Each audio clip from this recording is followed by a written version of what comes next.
How's it going, guys? Chris from the MoroPack here, and for today's vlog I'm going to be doing a revised list of my top 5 favorite TV shows. I did a video on this a couple months ago, but I would like to make a few changes to that list and make it better. Okay, so coming in at number 5 we have The Walking Dead. It's basically about the survival of a group of people after that 24-hour period of craziness with the zombies everywhere, and oh my god! Coming in at number 4 we have Lost. Lost is a show about a group of super diverse people that are on a plane from Sydney, Australia to Los Angeles, California in the United States, and they kind of get into a crash and they're stuck on an island, and they have to learn to work with each other and figure out where they are and how exactly they're going to get home. So that's a pretty awesome show. I definitely recommend that you check that one out because it's pretty darn cool. Numero 3. How I Met Your Mother is basically a story told almost entirely with these flashbacks of this guy Ted Mosby talking to his kids about all these different events that led up to the final meeting of their mother. Pretty straightforward. It's a sitcom. It's actually pretty funny once you get into the story. Like all sitcoms, you have to kind of wait for the characters to develop a little bit through the first few episodes. The show is almost over at 9 seasons in length. It's pretty awesome. I haven't seen everything yet, but it's a really good show, and I definitely recommend you guys should watch it. Okay, so number 2 is The Wonder Years, which is an older show, but it's still really awesome, and all seasons, I think there's 6, are on Netflix, and if you don't have Netflix, there's plenty of places online you can watch these videos.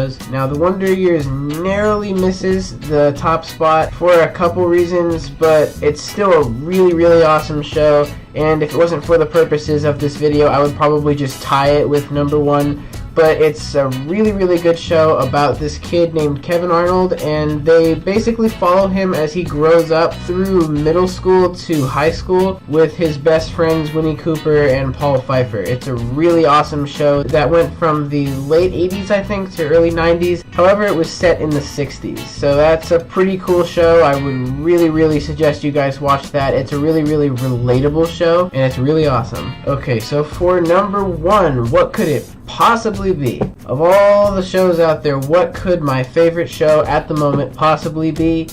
The Big Bang Theory. Now, I had heard of the show before the last couple weeks, and I heard it was really good, but I just never really got around to watching it. I was always either watching another show, or I was hooked on something else, whether it be the TV show or a game or something. I just never really found a spot of time where I just wanted to sit down and watch it. But I finally did after Nilo told me I should check it out, and now that is what I'm hooked on. I've gone through like 4 seasons in not even a week, and that's like with school and everything going on, so pretty impressive. But yeah, it's a really awesome show about these 2 physicists that move into this building across the street from this pretty girl who works at the Cheesecake Factory named Penny, and one of them named Leonard just instantly falls in love with her, and he has to go out with her. And basically the show just kind of goes over in a very comical way the struggle with like the nerdy smart type of people trying to hang out with the people who aren't like that. All the characters that are friends with the physicists are very smart, and they're like really nerdy. They always go to the comic book store, and they're doing all sorts of things like that, but they still manage to get this girl Penny from across the hall to come hang out with them all the time and watch the Star Trek movies with them. And it's actually just a really funny show, and so far everything I've heard about it has definitely lived up to the standards of which I heard it. It's a really awesome show, and that would definitely be my first recommendation of all the things in this list for you guys to watch. Alright, so that pretty much sums up today's vlog, guys. I hope you enjoyed it. My name is Chris, and I'll catch you guys in the next one.